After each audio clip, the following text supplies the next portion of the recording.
Home Depot, baby, let's ride. Step in the store, feel the vibe so clean that I go Home Depot. Where the real ones win, that I go Home Depot. Where the real ones win, that I go Home Depot. Where the real ones win. Step in the store, feel the vibe so clean that I go Home Depot.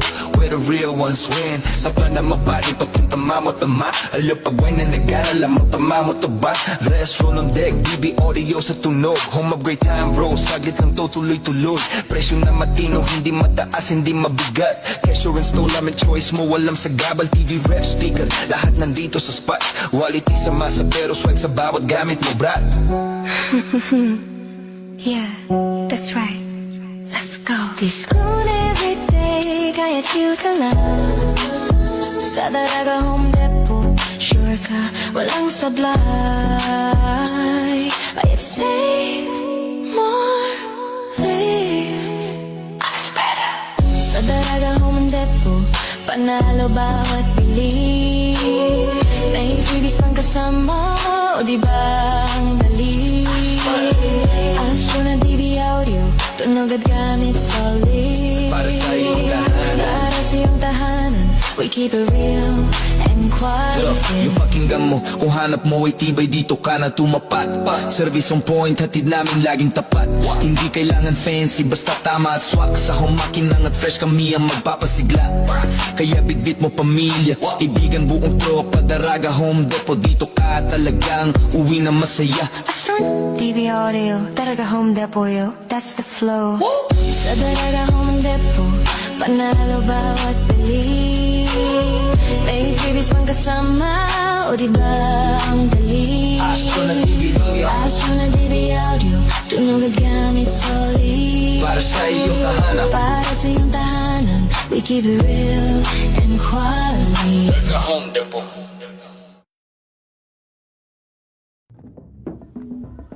Whether I've got back-to-back tapings or I'm on my rest day, I love waking up in a space that just flows effortlessly.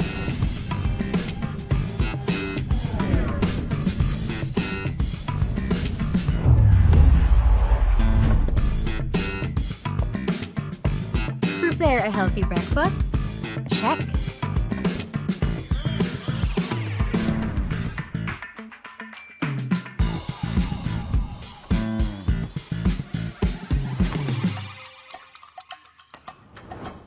Need to get my laundry done? Easy.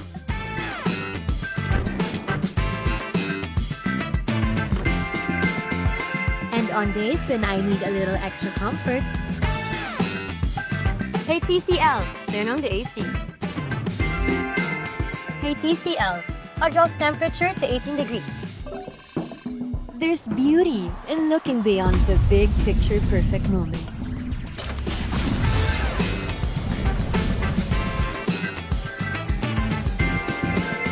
And simply enjoying the art of everyday living. Turn ordinary moments into extraordinary ones with TCL.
Hello, mga ABN friends and family. Happy to be with you this Wednesday afternoon.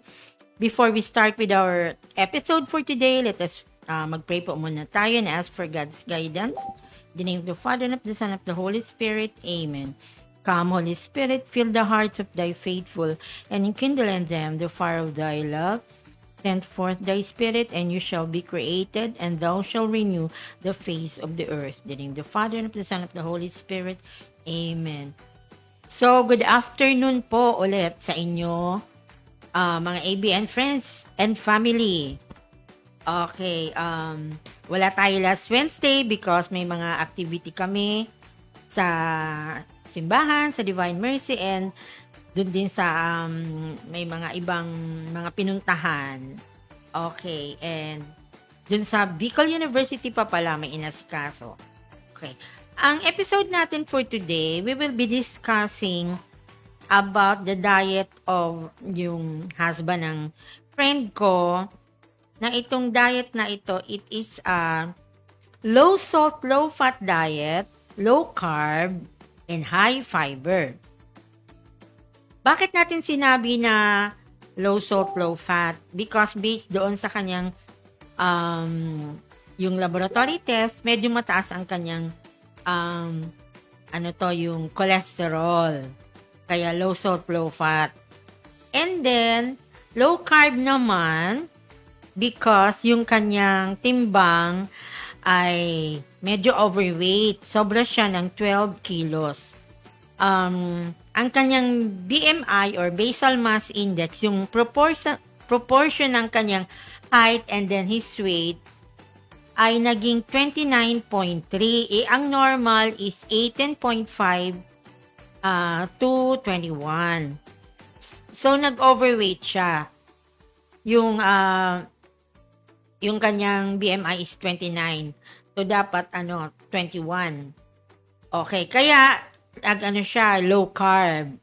And then, kaya naman, ang isa pa niya is high fiber. Bakit siya high fiber? Kailangan ma-increase ang kanyang fiber intake. Pag mataas ang ating fiber intake, ibig sabihin, madali tayong mabusog. So, pag madali tayong mabusog, because of the high fiber intake na yung mga kinain natin na more on vegetables, hindi na tayo magki-crave na or hindi na tayo magugutom. Kaya ito yung ating prescribed na diet. Ang ating patient is a male. Ang height niya is 5.5. He's 44 years old and ang kanyang timbang is 80 kilos. So, ang kailangan niyang ma-target na weight is kahit sa maximum, dapat makakuha siya ng at least 68 kilograms. Sa weight loss naman kasi, kung magta-target tayo na bumaba ang ating timbang, ang normal lang na dapat natin i-target is 1 to 2 pounds a week. Ibig sabihin, sa loob lang, hindi pwede kasi yung abrupt na magbabawas ang ating timbang. May mga experiences kasi ako, and then yung mga nagpapa-counseling sa akin na hindi na sila, parang wala naman silang idea. Basta sinabi, kailangan daw magbawas ng timbang. So, may mga ginawa sila na hindi na sila kumakain. May mga pagkain sila na may mga instances na puro lang sila water. And tingnan nyo naman for the past several days, bumaba nga ang kanyang timbang, pero makikita mo naman sa kanyang katawan and then yung physical, kung titingnan mo siya physically, yung nanghihina, maputla. Dahil, sabi niya, gusto ko kasi magbawas ng timbang kasi nga daw, mataba na siya. Kaya nga, yun yung sinasabi natin, gradual lang ang pagbawas ng timbang. So, that's 1 to 2 pounds a week lang ang dapat na ibawas natin sa ating timbang. Okay. So, dito sa patient natin, ang kanyang ang based on my computation sa kung ano ba ang at least na ideal na kilocalories na kailangan niyang ma-target is 1,400 kilocalories. Pag i-convert natin yun sa mga pagkain, ang ibig sabihin ng ang at least para ma-idea siya, ang kanyang vegetable A is around 4 servings. Gaano ba kadami yung 4 servings? Ibig sabihin that's 2 cups of vegetables. 2 cups of leafy vegetables. And then, yung vegetable B naman, that's vegetable composed of singkamas or carrots, yung sayote or parang pang chop suey, mga vegetables to na or squash. Yung vegetable A, ang ibig sabihin naman yung mga leafy vegetables. So, ibig sabihin, yung sa vegetable A niya, mga leafy vegetables niya is around 2 cups and vegetable B naman niya is around 3 cups. So, that's for 1 whole day. Ang kanya naman na fruits ay around 5 servings. O, gaano ba kadami yung 5 servings?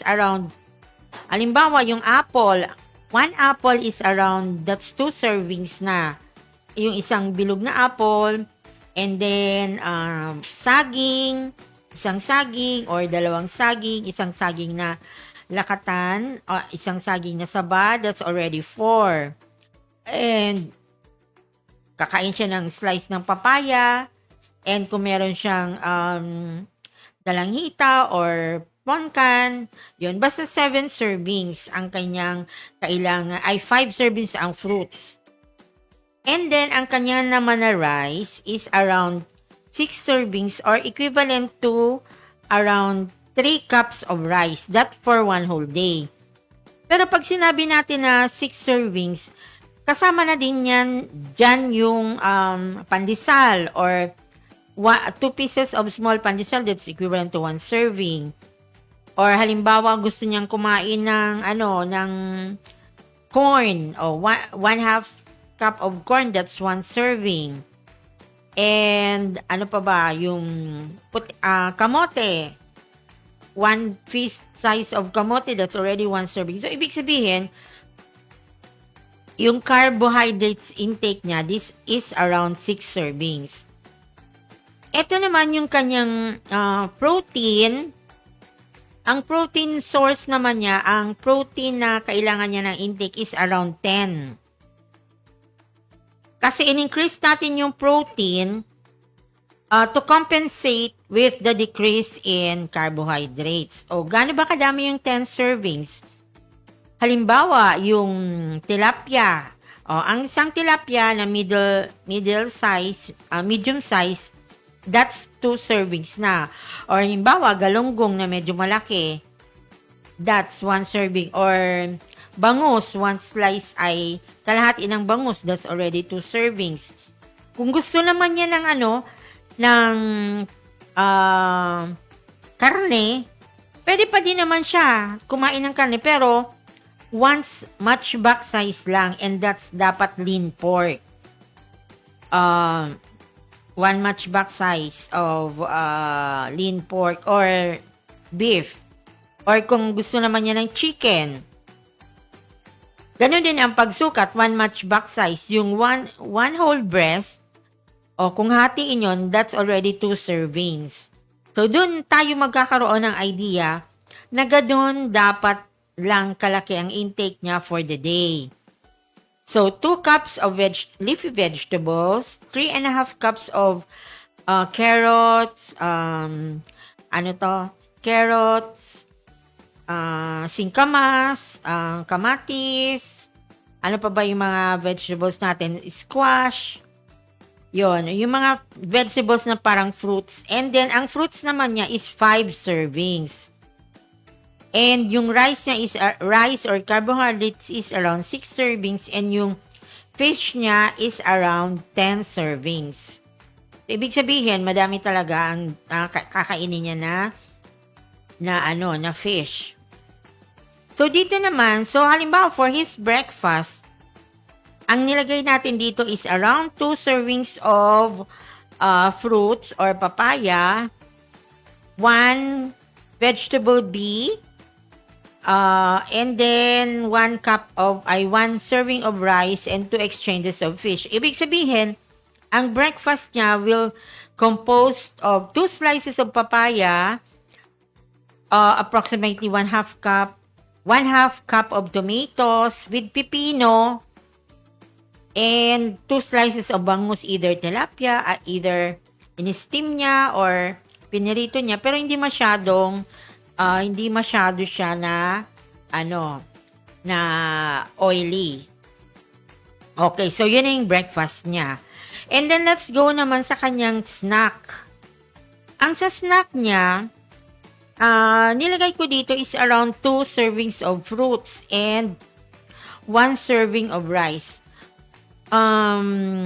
Kung meron siyang blender, i-blend na lang niya yung apple, 1 whole apple and 1/2 cup of carrots. Or, ayun, i-cubes lang yun. So, yun na, meron na siyang blended carrots and apple juice. Pwede din naman lagyan niya ng 1 slice of yellow lemon. And, ang kanyang carbohydrates is 1/2 cup of boiled kamote or 1 fist size na boiled kamote. So, yun ang snack niya. Let's now go to his lunch. So, nilagay natin dito for his lunch is around 2 servings of fruits, 2 din na vegetables, and leafy vegetables, and yung fruit vegetable B. Kalahati lang ang rice niya.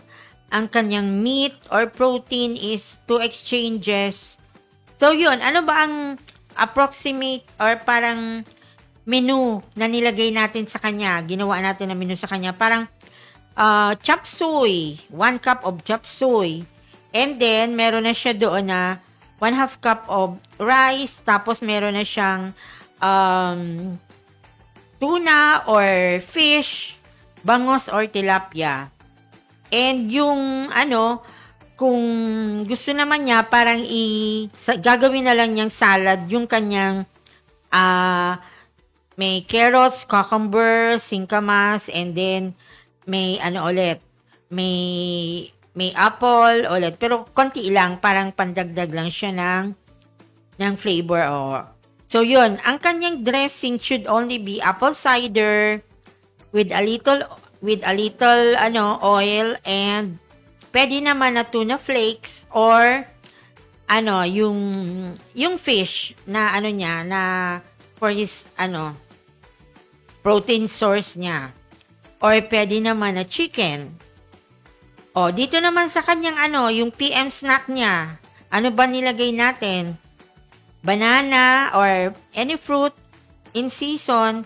Tapos 2 small na kamote or 2 small na saba. Pwede, actually itong saba, pwede naman siya na kakainin na hilaw or pwede naman na i-boil na lang. So, yon ang kanyang snack. And then yung dinner niya, ganun pa rin, 2 pa rin na fruits niya, may vegetables, vegetable A and B. Ang rice niya is 1 serving lang or 1/2 cup rice. And 2 ulit na protein. And naglagay tayo ng 1 teaspoon of fat. So, ano ba ang pwede niyang kainin dito or ano ba yung recommend natin? Yung ganun pa din. Kung gusto pa rin niya ng salad, ihalo mo pa rin ulit. O yung salad na tira niya kaninang lunch. Kasi pwede pa rin naman yun eh. Dapat around 1 cup ulit. Ang kanyang yung salad niya na composed of cucumber, sugar beets, carrots, may singkamas, and kung ano pang gusto niya na ihalo na fruits. And then, yung meron siyang 2 medium size na fish. And yung kanyang, yung dressing niya, ganun pa din. Dressing niya is, yung apple cider vinegar and a little oil. Ang kanyang rice pala is 1/2 cup.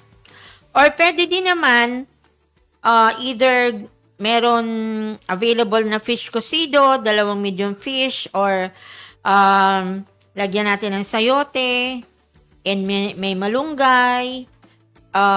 Damihan lang natin yung mga gulay dito sa kanyang fish cocido, either, or pwede pa din ng kamote tops. So, yon ang kanyang ang sa dinner niya. Pero, we have to make sure na pag nag-dinner siya, hindi nalalagpas ng 6. Kasi, syempre, dapat nakakain na siya bago siya matulog. At least 3 hours before sleeping, kumain na tayo or kumain na ang patient or kung sino man ang gusto mag-lose weight. Kaya, yun po ang natin, yun ang nirecommend natin sa na parang may idea siya kung gaano kadami.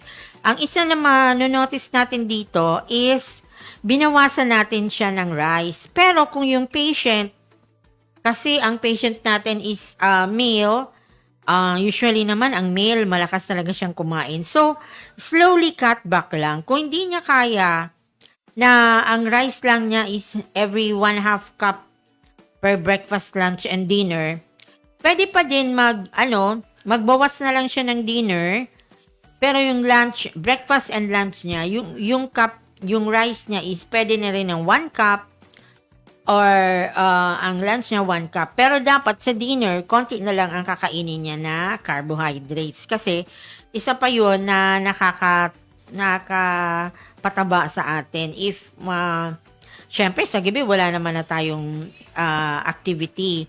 So, ma-stack sa tiyan natin yung ating mga kinain, especially the carbs, which causes na tumaas ang ating intake ng carbohydrates na nakakapataba, na na-store sa ating belly bells.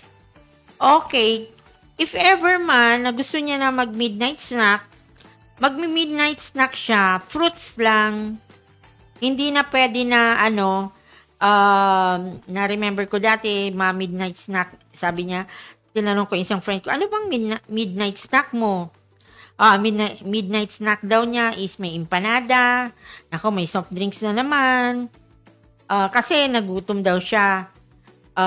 Yun ang kanyang intake, or minsan yun, mga mga nabibili dyan ng mga drinks, yun. By the way, if you want to go on a weight loss, kailangan po natin mag-change tayo ng lifestyle. Lifestyle change. O, anong ibig sabihin nun? Kailangan yung dati na mga ginagawa natin na, halimbawa, mahilig tayong uminom lagi ng mga milk tea. Yung mga artificial flavoring, mga soft drinks, kung lagi-lagi tayong uminom ng soft drinks, bawasan na po natin yun. Kasi isa po ito sa nakakapadagdag ng timbang natin. Kasi mga soft drinks, it's rich in carbohydrates. So nako-convert siya, na-stack siya diyan sa ating sa stomach. Kaya tayo lumalaki ang ating mga bilbil. And also yung mga processed food. Wag na po tayong masyadong kumain ng mga processed food, mga hot dogs, and ano pa ba ang mga natin, mga processed foods natin, yung mga, kung lagi-lagi na lang tayong mga ham, hot dog, yung bacon. If you would notice, kanina meron tayong tuna, pero yun naman na tuna, it's, hindi naman siya, healthy naman yung tuna, pero, you have to check na hindi rin masyadong malaki ang kanyang, yung sodium. Pero kung high blood na, mataas na ang hypertensive na ang patient, wag na tayong magsardinas. Kasi, if you would notice, pag nagsardinas tayo, syempre, nandyan yung preservative. Kasi kailangan ma-preserve yung quality ng isda. Kaya medyo maalat pa yun. Kaya pag high blood na tayo, wag na tayo mag-sardines. Palitan na lang natin ng fresh na fish. Okay. Now, let's continue. Dito na tayo mga tips kung paano mag-lose weight ang ating patient. Remember, ang ibabawas niya na timbang is 12 kilos. 12 kilos, so 1 to 2 pounds a week. So, 12 kilos times 2, that's 24 pounds divided by 2, mga around 2 to 3 months yan na magbabawas. Hindi naman kasi pabilisan ang pagbawas ng timbang. So, slowly lang ang pagbawas ng timbang. Okay, ano ba ang mga tips na mai-share natin? Okay, how to lose weight. Number 1 is reduce your carbs intake. Lowering your carbohydrate consumption may help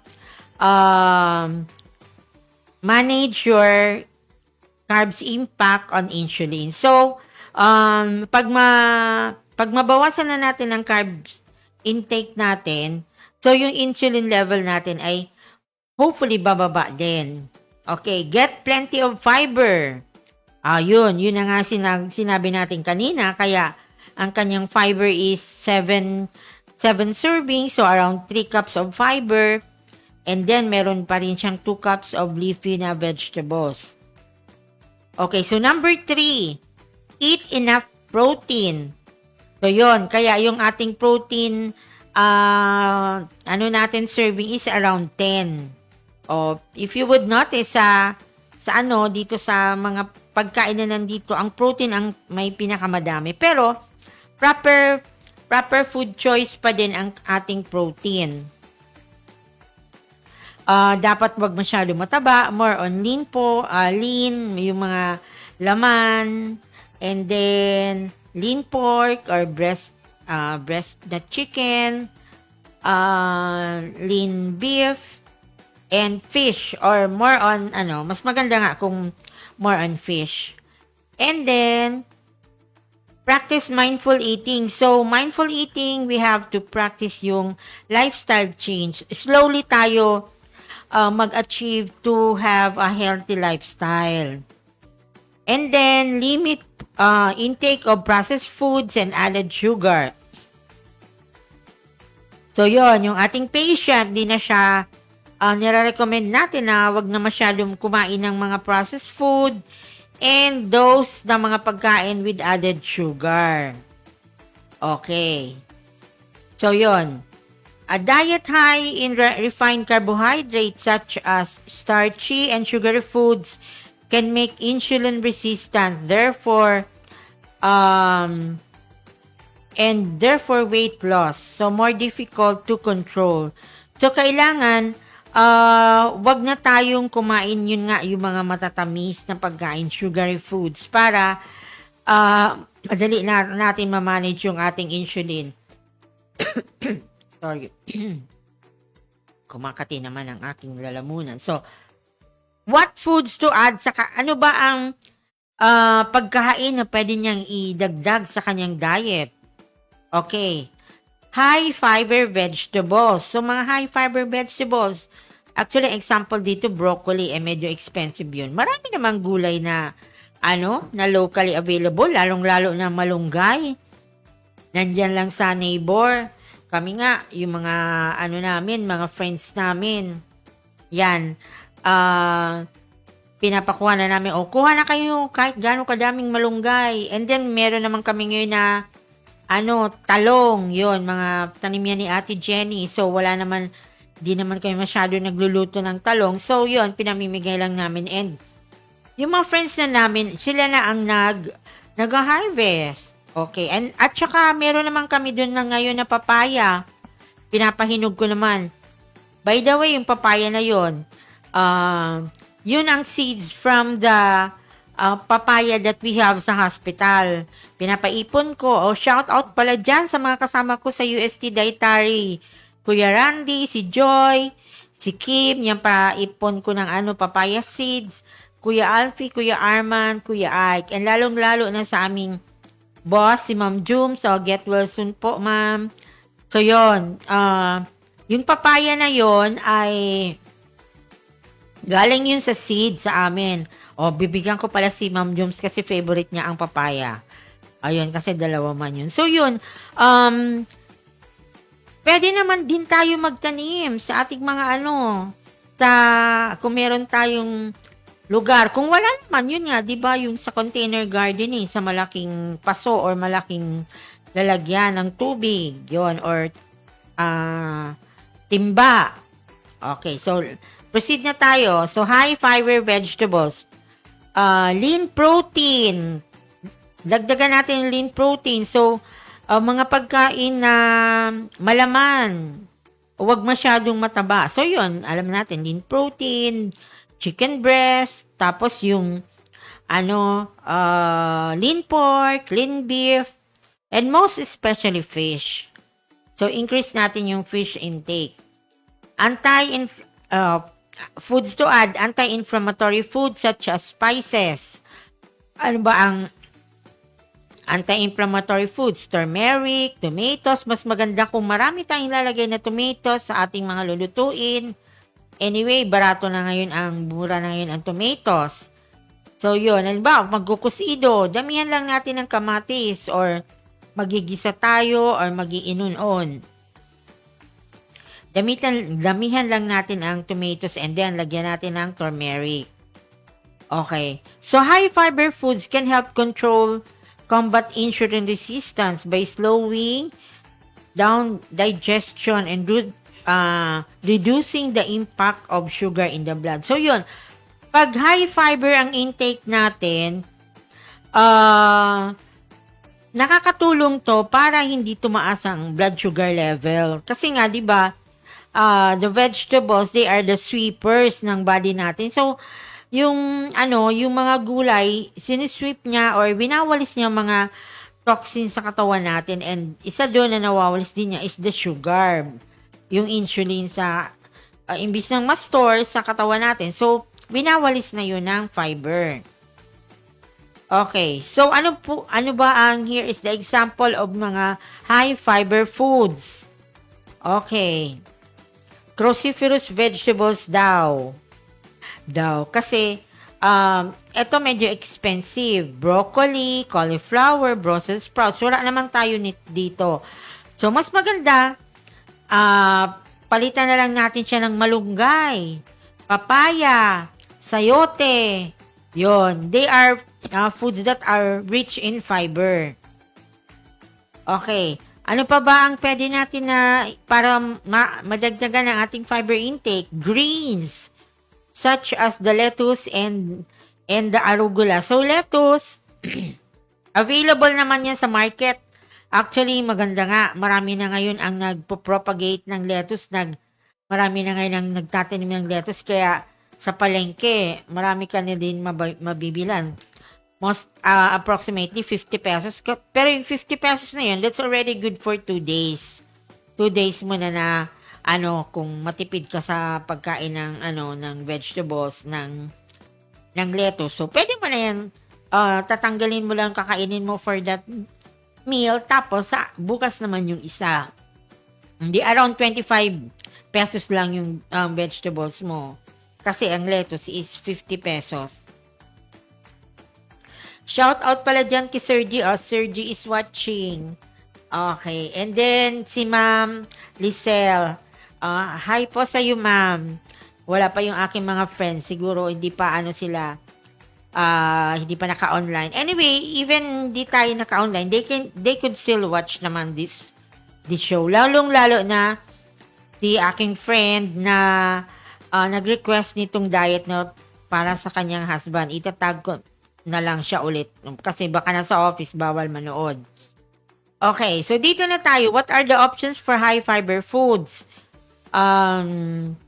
Beans and lentils. Almond, berries, sweet potatoes, pumpkin. Okay. Yung kanina, nandun ako sa Legazpi kasi may na-meet ako. And then, dumiretso ako sa isang store doon sa binibilang ko sa Legazpi. So, marami doon na quinoa rice. Maganda din siya na rice substitute, and actually it's a protein source. Itatanong niyo lang quinoa rice. Ang paggawa niyan, parang binababad mo na siya overnight para lumambot, and then sa morning, parang ito-toast nyo. Masarap siya. And ang isa pa, meron dito dyan sa Indian store. Diyan sa may in front ng Amek. Diyan si Sir, nako, suki ako niya ni Sir. Diyan ako laging bumibili ng mga healthy na vegetables. Okay, to continue, lean protein. Ano ba ang mga lean protein source? Tofu, chicken, and fish don't provide fiber, but they are filling and a healthy dietary option. So, ang sinasabi dito, yung tofu or tokwa, yung chicken, and fish, hindi naman daw sila nagbibigay ng fiber, pero they are very filling. Ibig sabihin, madali tayong mabusog pag ito ang kinain natin. And it is a dietary healthy option. So, it's an healthy option. Okay. What are the foods that help reduce inflammation? Ganun pa din, the almonds and walnuts, peanuts, kale. Wala naman tayong kale. Pero, ano man to? It's leafy vegetables. So, kaya nga, yung shoutout dyan pala kay best friend kasi, mag-order naman tayo ulit ng online sa mga nuts. Maganda din kasi na may nuts, especially in the evening kasi di na kami masyadong kumakain sa evening. So, minsan, mga nuts na lang, ihalo namin doon sa salad na prepare during snack. Oh, so okay na yon. And then, coffee, the 34-in-1 coffee from First Vita Plus, ibig sabihin that's 34 kinds of fruits and vegetables. Yun, mabubusog ka na nun. And, yun ang aming dinner.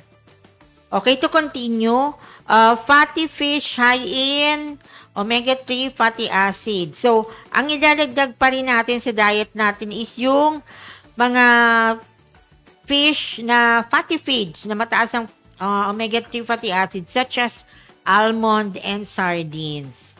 Okay. Salmon pala. Salmon. Yung nakita ko dati dyan sa mga grocery store, yung naka-fillet na fish. Pwede na din naman yon basta marunong tayo magluto and wag lang everyday na gano'n. Kunyari, for this week, yun ang yun ang inyong ulam. Anyway, mura din naman yun yung fish fillet. Tapos, depende na sa inyo kung anong gusto nyo na pagluto. Okay, so to continue na tayo. Refined carbohydrates cause inflammation. Kaya, this should be avoided and limited. Okay, ano ba yung mga pagkain na yon? Na they are highly processed foods na dapat hindi nakasama sa diet natin.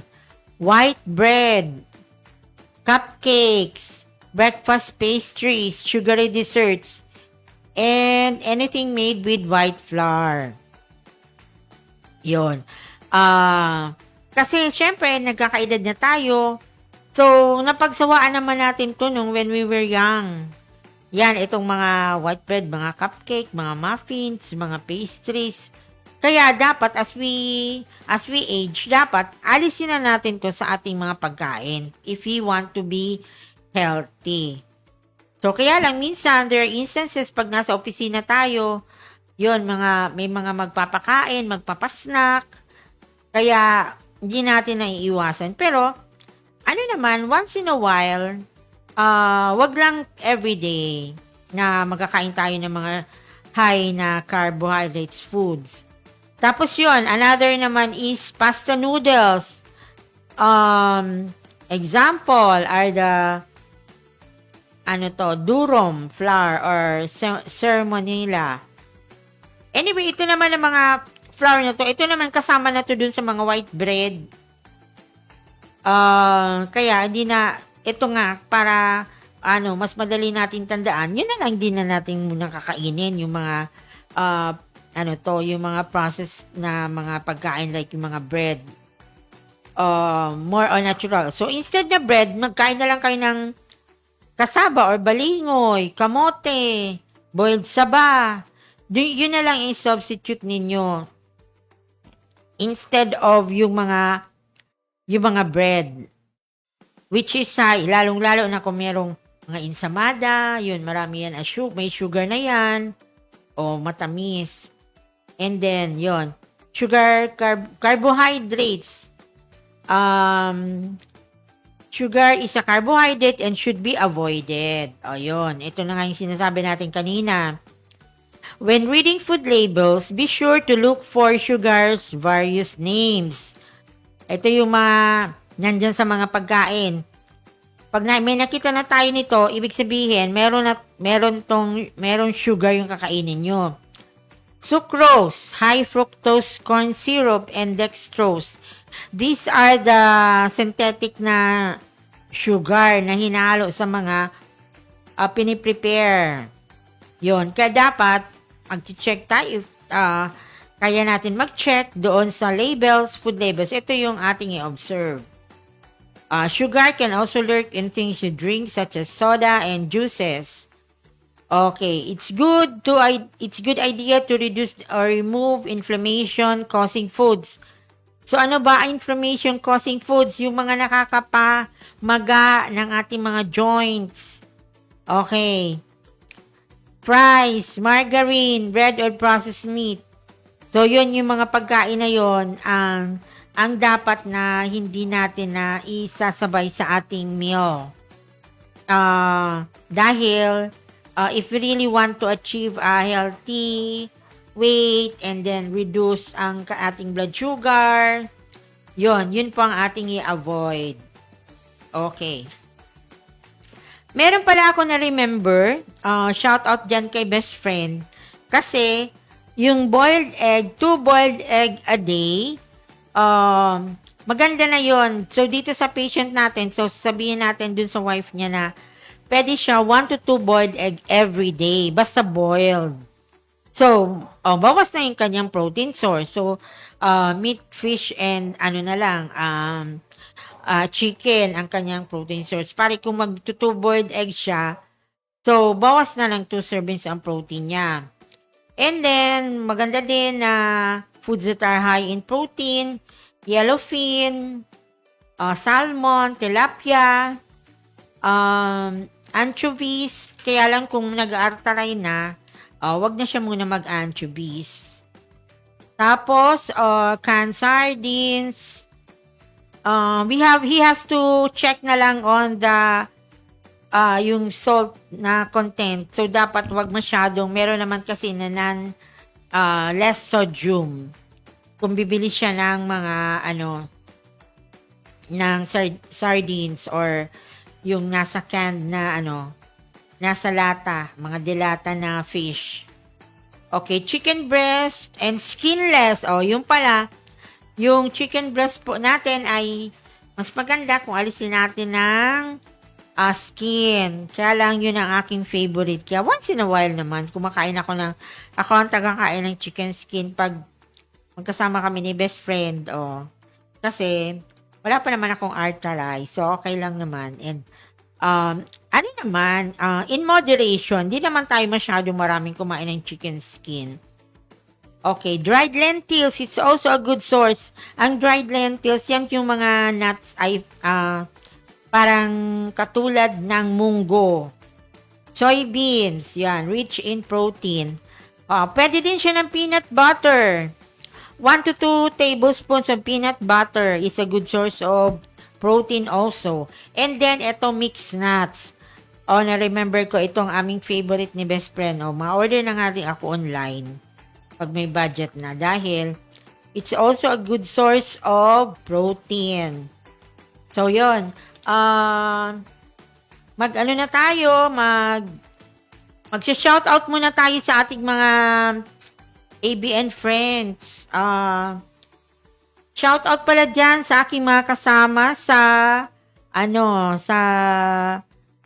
UST, Sarawi, CHS, sa nursing department, lalong-lalo na yung my fellow nutritionist dietitian, si Ma'am Faith, and also si Ma'am Chai, and yung aming mga friends sa ENDAP, si Ma'am Tin, si Ma'am Aimee, namimiss ko na itong mga ka-endis ko, hindi na kayo masyado nagbi-meeting, mga busy na kaya ang aming, kanya-kanyang, kanya-kanyang mga activities. Okay, so sana one of these days kami ay magkita-kita ulit.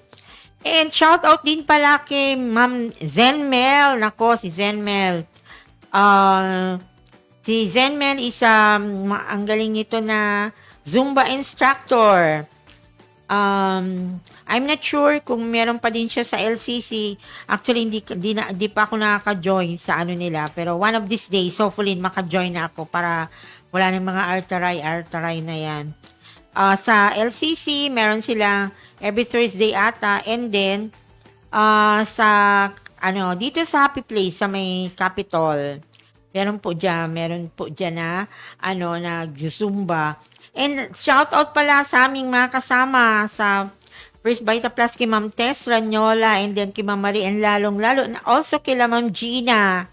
Ma'am Gina Juliano and si Ma'am Doris. Thank you very much po sa mga sample na pinadala ninyo. Next month, meron po, watch out po kayo, magkakaroon po kami ng food tasting in one of may event po kami nakipag-join po si Ma'am Faith. So, pag nakuha na namin ang details, i-announce namin. So, you can go there. May Zumba po doon sa Oriental Hotel. And yung pag may mga details na lang po, we will announce. And also, shout out dyan yung aming mga mababait na mga kids sa bahay, si Baby Callen. She's not anymore a baby. Si Ate Callen and si Tali, si Baby Tali. Shout out dyan sa inyo. And lalo-lalo na kay best friend, kay Clem. Yun. And dito naman yung mga kasama namin when we had our youth camp, the Mercy Youth Camp, we had it dyan sa napakagandang place ni Monswing sa St. Joseph Farm. We had a Mercy Youth Camp. It was very successful. Maganda yung mga youth natin na pinapajoin natin sa mga ganito na activities.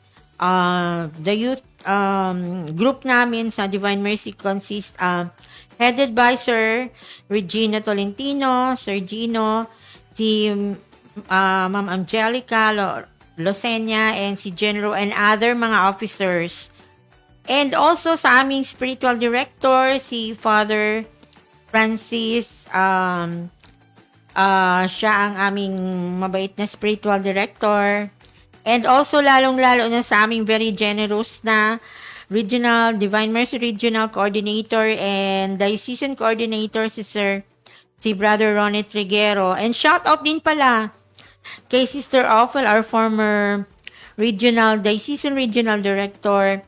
And also kay Sis Angel dyan sa Ligao. So, we also had our basic orientation seminar on mercy. So, continue po ang ating mga seminar sa spiritual activities natin. Kasi, lalong-lalo na sa mga panahon ngayon, kailangan na yun nga ang laging sinasabi sa atin ni Brad Ronnie na yung mga kids natin, yung mga kabataan natin, they should be enlightened, they should be akayin natin dito na hindi na lang puro cellphone. Kasi nga, nakasanayan na. So, yung iba, hindi na masyadong nagsisimba. So, we are having this home evangelization program, this yung mga youth camp, para ma-invite natin ng mga kids sa, to be more prayerful, na magdasal for guidance. And, by the way, we are inviting din yung mga yung aking mga FB friends, if gusto po ninyo magpa-counseling na mga pagkain, may mga especially those may mga health concerns, you could message me po sa aking FB page. And magsa-shoutout din pala tayo sa ating mga estudyante, yung ating mga students sa USC Legazpi. Yon, shout out dyan sa mga second year nursing students taking up nutrition and dietetics, and also yung mga ating mga previous nursing students. Okay, so ang ating nagpapasalamat din pala tayo sa ating mga sponsors, which we could see on our sa monitor natin. Thank you sa Whirlpool, kay sino pa ba ating mga sponsors? Makikita niyo na Fujidenso, and magpapasalamat tayo sa kay Sir G, ang ating general manager, and also kay Ma'am Zel sa Daraga Home Depot, and also sa mga sponsors who have been constantly helping us sa mga different activities ng ABN. Our station is located po dito sa Mayriles, dito po sa Washington Drive. And magpapasalamat din tayo, mag-shoutout din tayo, and dating napakabait na technical on board, si Sir Jonathan, and si Teacher Love. Thank you po, Teacher Love. Shoutout po dyan sa'yo sa sometimes pag hindi ako nakakapag-program, si Teacher Love po ang nag-take ng aking slot. Thank you very much po. And sino pa ba ang ating i-greet? So, if you really want to be healthy, lagi nating tatandaan na ang ating kayamanan, ang ating kalusugan, yan ang ating kayamanan. Kasi ngayon talaga sa mga panahon na to, mahirap magkasakit. And kaya lagi nating alagaan ang ating katawan. So, hanggang dito na lang po, mga ABN friends and family. See you again in our next episode. So, kung gusto nyo po, yun nga, ulitin ko, yung mga magpapa-counseling, mag-message na lang po kayo sa akin, sa aking FB page. Or dito po sa station, dito po sa ABN, sa Alejandro Broadcasting Network. So, please follow, like, and share Alejandro Broadcasting Network. So, hanggang dito na lang po. And that's all, and bye-bye.